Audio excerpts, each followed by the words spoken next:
नमस्कार मित्रांनो, पुन्हा कर्तव्य आहे. या मालिकेच्या आजच्या भागात आपल्याला असं बघायला मिळतं, की वसू आणि आकाश आता वसुंधरेच्या माहेरी आलेले असतात.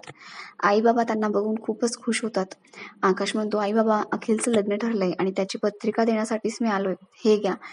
तुम्हाला ठाकूर कुटुंबाच्या वतीने आमंत्रण आहे आणि लग्नाला नक्की यायचंय." वसुंधरा आणि आकाश आता खाली वागतात आणि त्यांना नमस्कार करायला जातात. त्या दोघांचंही डोकं एकमेकांना लागतं.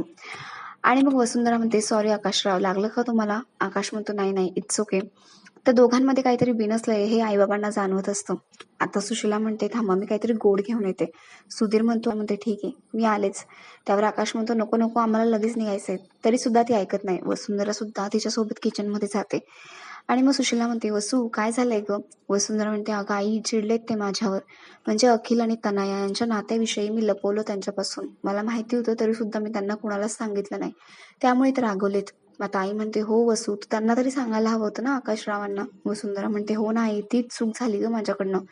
आणि म्हणूनच ते आता रागवले. त्यांनी कालपासून काही खाल्लं सुद्धा नाहीये. आणि इकडे मी शिरा बनवते. आणि मला माहिती माझ्या हातचा शिरा ते अगदी मनापासून आणि पोटभर खातील. त्यांचं पोटही भरेल आणि मनही छान होईल. ते म्हणतात ना, मनाचा रस्ता हा पोटातूनच जातो." तिचं हे बोलणं ऐकून आता सुशीलाला खूपच कौतुक वाटतं आणि ती म्हणते, "वसुंधरा, किती बदललीस तू. आणि मी म्हणाले होते ना तुला, तू आकाशरावांच्या प्रेमात पडलीस. बघ, तसंच झालंय." आता वसुंधरा जरा लाजते. इकडे आकाशने सुद्धा बाबांना सगळं सांगितलेलं असतं. म्हणजे बाबांनीच विचारलेलं असतं त्याला. आणि मग आता बाबा म्हणतात, "लग्नानंतरचं पहिलं भांडण ना सेलिब्रेट करायचं असतं." मी आणि सुशीला पहिल्यांदा भांडलो होतो ना, तेव्हा मी अगदी कचा भांडलो होतो तिच्याशी. म्हणजे काय झालं, आम्ही हनीमूनला गेलो होतो आणि तिकडे गेल्यानंतर ही हॉटेलच्या बाथरूममध्ये कपडे धुवत बसली होती आणि मी तिला म्हटलं, "बाकीच्या लोकांचे पण आणून देऊ का कपडे धुवायला तुला?" त्यावरती माझ्याशी खूप भांडली. 2 दिवस बोललीच नाही आणि आमचा सगळा प्लॅन वाया गेला. म्हणून म्हणतोय, की लग्नानंतरचं पहिलं भांडण अगदी एन्जॉय करायचं असतं. तेवढ्यात तिथे सुशीला आणि वसुंधरा आलेले असतात शिरा घेऊन. आता सुशीला म्हणते, "घ्या." आकाश म्हणतो, "एवढा शिरा?" सुशीला म्हणते, "हो, तुम्ही आधीच काही खाल्लं नाही ना कालपासून, मग घ्या आणि पोटभर खा." सुधीर म्हणतो, "हो, आमच्या सुशीलाच्या हाताला खूप चव आहे." आकाश आता टेस्ट करतो. त्याला शिरा खूप आवडतो. तो म्हणतो, "खूप छान झाला आहे शिरा." आता आई म्हणते, "मी नाही केलाय, वसुंधरेने केलाय." वसू म्हणते, "आई, तुला सांगितलं होतं ना बोलू नकोस." त्यावर सुशीला म्हणते, "अगं, तुझं क्रेडिट मी कसं काय घेणार? आणि काय झालं?" आणि आकाशराव, "तुमचा राग हा वसूवर आहे ना, मग अण्णावर राग काढायचा नाही. पोटभर जेवायचं." आता सुधीरला शार्दूलचा फोन आलेला असतो आणि तो म्हणत असतो, "काय, कुठेच निघालात का तुम्ही आई आणि बाबा?" त्यावर तो म्हणतो, "नाही रे, काहीही बोलू नकोस आणि काय बोलायचंय तुला लवकर बोल." त्यावर शार्दूल म्हणतो, "हो, आज चक्क तुम्ही माझा फोन उचललात म्हणून विचारलं हो. ते काय ना, मी येतोय 10 मिनिटात घरी आणि आईला सांगा माझ्यासाठी जेवण बनवून ठेव आणि 50,000 कॅश काढून ठेवा. आता कशासाठी लागते ते नका विचारू, एक महत्त्वाचं काम आहे. आलोच मी." आणि तो फोन कट करतो. सुधीर आता काही बोलणार त्याच्या आत तो फोन कट करतो. सुधीरला आता टेन्शन आलेलं असतं. तेवढ्यात तिथे सुशीला येते. सुशीला म्हणते, "थांबा, जेवणच जा आता, मी खिचडी टाकते पटकन." आता आकाश म्हणतो, "नाही, नाही आई." वसू पण म्हणते, "आई नको, तिकडे खूप कामं पडलीत अगं, आम्हाला लगेच निघावं लागेल." सुधीर म्हणतो, "सुशीला, अगं लग्न घरी ते त्यांना कामात बिझी असावं लागेल आता, त्यामुळे जाऊ दे." आता आकाश म्हणतो, "थँक्यू बाबा." आणि आई, "सॉरी, नेक्स्ट टाइम येऊ ना तेव्हा जेवण करून जाऊ आम्ही." आता सुशीला म्हणते, "थांब, मी ना मुलांसाठी शिरा पॅक करून देते." आणि ती शिरा आणायला जाते. इकडे सुधीर खूप टेन्शनमध्ये असतो. हे दोघं कधी इथून निघतील असं त्याला झालेलं असतं. तेवढ्यात तिथे शार्दूल येतो. सुधीर त्याला दरवाजातूनच बघतो आणि तो पटकन आकाशराव वसुंधरांना सांगतो, की "थांबा, मी आलोच. म्हणजे नर्सरीतला नळ चालू राहिला, मी पटकन आलो." असं म्हणून तो घाईघाईत निघून जातो. तो बाहेर येतो. शार्दूलला म्हणतो, "शार्दूल बाळा, आलास तू?" शार्दूल म्हणतो, "अरे वा, आज मला एकदम बाळा वगैरे म्हणताय तुम्ही." त्यावर आता सुधीर म्हणतो, "अरे, मला तुला एक गंमत दाखवायची, चल ना लवकर." तो म्हणतो, "हे बघा, मला आहे ना फालतू कामासाठी वेळ नाहीये, माझे 50,000 त्या पटकन." त्यावर आता सुधीर म्हणतो, "नाही, नाही, चल, मी तुला एक गंमत दाखवतोय. अरे, नर्सरीत नवीन रोपं आणली, ती बघ, चल." त्यावर शार्दूल म्हणतो, "ओ, ती तुमची रोपं वगैरे तुमच्याकडेच राहू द्या. मी काय ते बघायला नाही आलो इथे." आता सुधीर ऐकतच नाही आणि जबरदस्ती त्याचा हात पकडून त्याला ओढून घेऊन जातो. तेवढ्यात आता वसुंधरा आणि आकाश बाहेर आलेले असतात. त्यांना निघायचं असतं. सुशीला म्हणते, "आकाशराव, मी आतमध्ये जे म्हणालेत ते ऐकलत ना तुम्ही? म्हणजे त्याच्यावर विचार करा. मान्य आहे मला वसूकडून चूक झाली असेल, पण तिला माफ करा. तुम्ही तिला नाही समजून घेणार तर कोण समजून घेईल?" त्यावर आकाश म्हणतो, "हे बघा आई, या सगळ्या परिस्थितीमध्ये काय करायचं हे मला नाही कळत आहे. म्हणजे त्यांनी माझ्यापासून एक मोठी गोष्ट लपवली आहे. हा त्यांचा चॉईस होता, चूक नाही. त्यामुळे आता याच्यावर काय निर्णय घ्यायचा हे मला विचार करू द्या. आणि या सगळ्यांमध्ये मी एका नवऱ्याचं आणि वडिलांचं कर्तव्य विसरणार नाहीये याची खात्री बाळगा." आता वसुंधरा म्हणते, आकाशराव मला माफ करा प्लीज. मी काय करू म्हणजे तुमचा राग जाईल. त्यावर आता आकाश म्हणतो, आई मला उशीर होतोय, निघू का? त्यावर सुशीला म्हणते, हो हो जा तुम्ही. वसुंधरा तू अजिबात काळजी करू नको, सगळं काही ठीक होईल असं ती म्हणत असते. वसुंधरा ही तिला मिठी मारते आणि जायला निघते. सुशीला आता विचार करायला लागते, हे अचानक गेले तरी कुठे? तेवढ्यात तिथे शार्दूल आणि सुधीर येतो आणि सुशीला म्हणते, हे काय, हा इथे कसं काय आला? त्यावर आता सुधीर म्हणतो, शार्दूल चल आतमध्ये जाऊन आपण बोलूया. त्यावर शार्दूल म्हणतो, एक मिनिट, ही गाडी कोणाची होती आणि कोण आलं होतं इथे?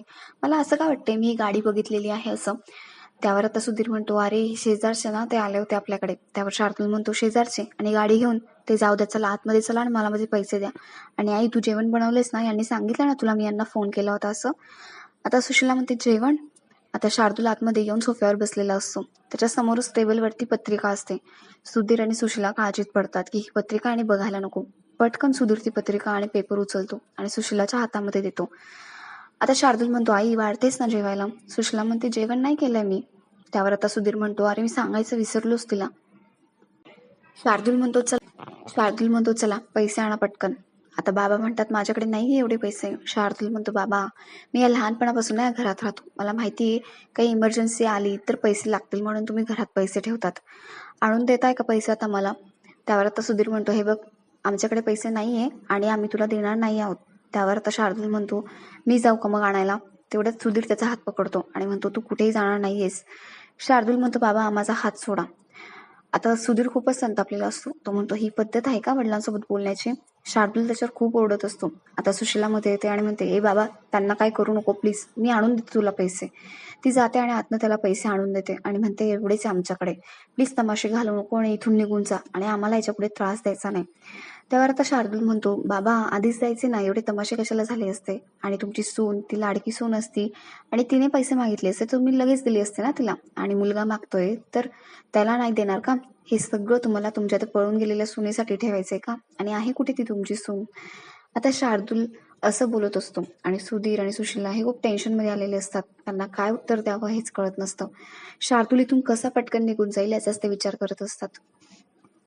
आता इकडे चिनू, मनू आणि बने हळदीच्या फंक्शनसाठी रेडी होत असतात, पण त्यांना आईबाबांशिवाय रेडीच होता येत नसतं. त्यामुळे ते वसुंधरा आणि आकाशांची वाट बघत असतात. तेवढ्यात ते वसुंधरा आणि आकाश येतात. त्यांना खूप आनंद होतो आणि ते म्हणतात की आम्हाला तयारी करायची, तुम्ही करून द्या प्लीज. बनी म्हणतो, बाबा तू माझी तयारी करून दे. आणि चिनू म्हणून म्हणतात, हो आई तू माझी तयारी. आकाश आता मुलांना म्हणतो, चला हा शिरा खाऊन घ्या, तुमच्यासाठी आणलाय मी, म्हणजे आजीने दिला. आणि तिघही मुलांना तो शिरा भरवतो. तिघही मुलं म्हणतात, बाबा आईला पण भरव ना. चिनू म्हणून सुद्धा म्हणतात, हो. बनीच्या आईला पण दे ना शिरा खायला. त्यांना माहिती असतं की आईबाबांमध्ये भांडण झाले आणि त्यामुळे त्या दोघांना एकत्र आणण्यासाठी मुलांचे प्रयत्न सुरू असतात. आता तिघही मुलं जबरदस्तीने चमचा भरून आकाशच्या हातामध्ये देतात आणि आईला भरवण्यासाठी सांगतात. आकाश सुद्धा ते भरवण्याचा प्रयत्न करतो, पण त्याचा राग खूपच असतो. त्यामुळे तो म्हणतो, चला चला बास झाला आता, तयारीला लागा. आणि तो चमचा खाली ठेवून देतो. वसुंधरेला काही भरवतच नाही. वसुंधरा आता मुलींचा आवरायला घेते आणि आकाश सुद्धा बनीचा आवरायला घेतो. आकाश म्हणतो, बनी तुझे केस ना सेटच होत नाही पटकन, बघू तुझा कंगवा कुठे आहे? आता बनी म्हणतो, हे ना आईलाच जमतं. आता तेवढ्यात तिथे वसुंधरा येते. वसुंधरा म्हणते, थांबा मी देते. आणि ती कंगवा काढते आणि आकाशच्या हातामध्ये देत असते. आकाश तो कंगवा आता आपल्या हाताने घ्यायला जातो, पण वसुंधरा एकदम घट्ट पकडून ठेवते. आकाश म्हणतो, काय चाललंय तुमचं, हे द्या ना मला कंगवा. त्यावर वसुंधरा म्हणते, हे बघा आकाशराव, भांडण आपलं आहे, पण यामुळे मुलांवर खूप वाईट परिणाम होईल आणि त्यामुळेच म्हणते मला माफ करा ना. काय चाललंय तुमचं? मी माफी मागते ना. आणि आज घरामध्ये एवढं मोठं हळदीचं फंक्शन आहे, सगळेजण आनंदी असतील, एन्जॉय करतील आणि तुम्ही असं रागवणार आहात का? तुम्ही जर असं करणार असाल तर मी सुद्धा एन्जॉय नाही करू शकणार. आणि त्यामुळेच म्हणते की झालं गेलं विसरून जाऊया. आणि मी तुम्हाला निक्षून सांगते, आज जर मला हळद लागेल तर ती तुमच्याच हाताने लागेल, नाहीतर मी कोणाच्याच हाताने हळद लावून घेणार नाही. आणि असं म्हणून ती मुलींना परत तयार करण्यासाठी निघून जाते. बनी आणि चिनू म्हणून सुद्धा म्हणत असतात, बाबा तू आईवर रागवलाय का? अरे एवढं काय झालंय त्यात, तुम्ही बोला ना एकमेकांशी. असं नाही आवडते आम्हाला तुम्ही एकमेकांशी न बोललेलं आणि भांडण केलेलं. आकाश म्हणतो, आमचं काय ना ते आम्ही बघून घेऊ, तुम्ही नाही पडायचं आमच्यामध्ये. आणि आपला आजचा हा भाग इथेच संपतो.